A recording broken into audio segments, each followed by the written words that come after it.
The Choir of One autorifle. You can get it by taking part in the new exotic mission released in Act 3, and today we discuss the lore surrounding this weapon and the conductor's domain.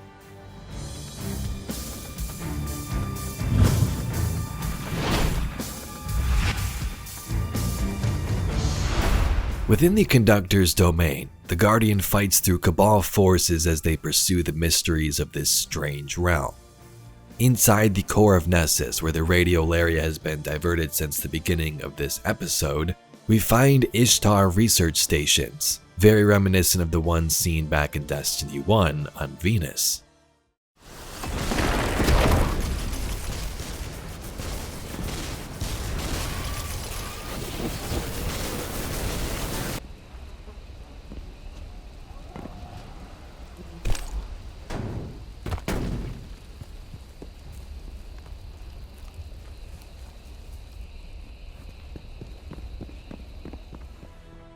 Throughout, we learn more about Maya's goals, which we talked about in yesterday's video. As we activate different corridors and pathways, we learn that the Cabal are after the same thing we are. As a caretaker for the planet's core, an immune response to the Shadow Legion.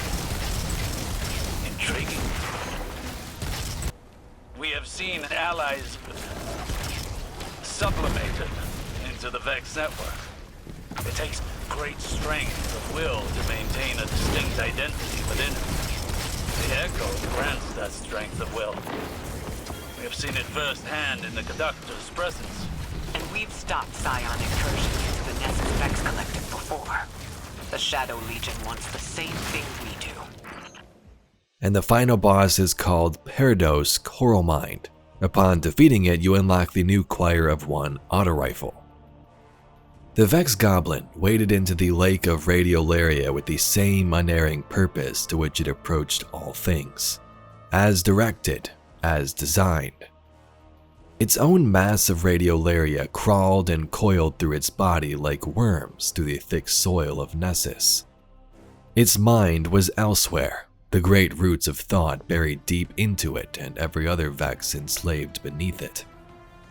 The soft shimmer of white enveloped the Vex up to its knee joint.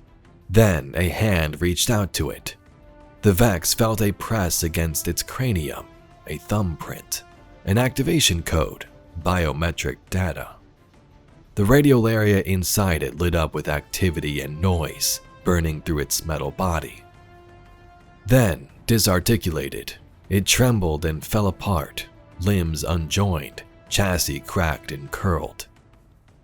A globule of radiolaria disseminated through the lake, reclaimed, but something called it to rise. Then rejoined, its pieces slotted together and moved flawlessly. It rose steadily, balanced, formed with utter perfection. The radiolaria slid from its body in droplets that separated, reformed, separated and reformed. Each one a mind, each mind a thought. The Vex felt the soft split of its own mind as the thought sharpened in its cranium, a burst of light, a sharp spark. A choice. It looked to its creator and bowed. So we can see this normal Vex Goblin is just sort of standing there acting like the Vex always has. It gets submerged in radiolaria and the Conductor changes it anew, with the power of the Echo converting it under her forces. Now this is interesting. Since the first game came out and in the history of the entire Vex species and their lore, they've always acted the same way.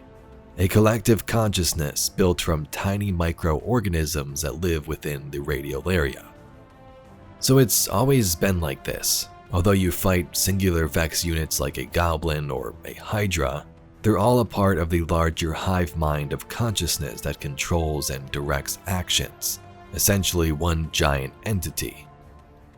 Higher-ranked Vex minds are the units in charge of processing specific tasks for the overall collective. Think of characters like Atheon, for example. The goal of the Vex has always been pretty straightforward: convert everything to Vex, find a pattern in the end of the universe where they are all eternal. Their mind cores are actually biological, not relative to any known life forms recorded. Maybe the Collective's research can tell us more.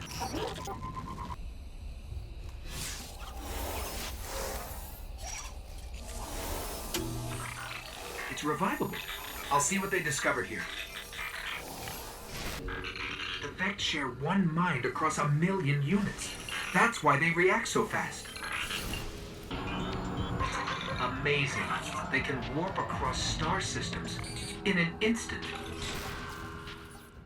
Where things have now changed is with Maya. After she emerged and was granted or took this echo, she took power.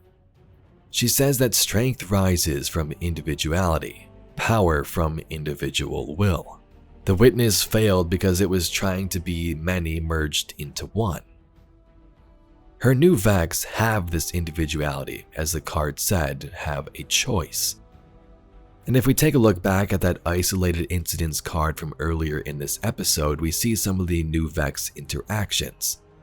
A precursor goblin leads a group of normal goblins. A wounded minotaur retreats into Radiolaria to heal and become new.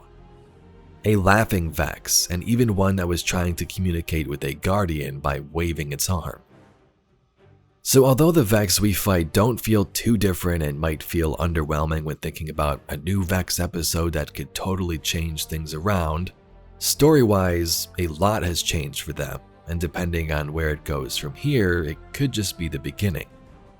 In the future, if the conductor dies, do these Vex go back to normal, or do they continue acting this way and evolving?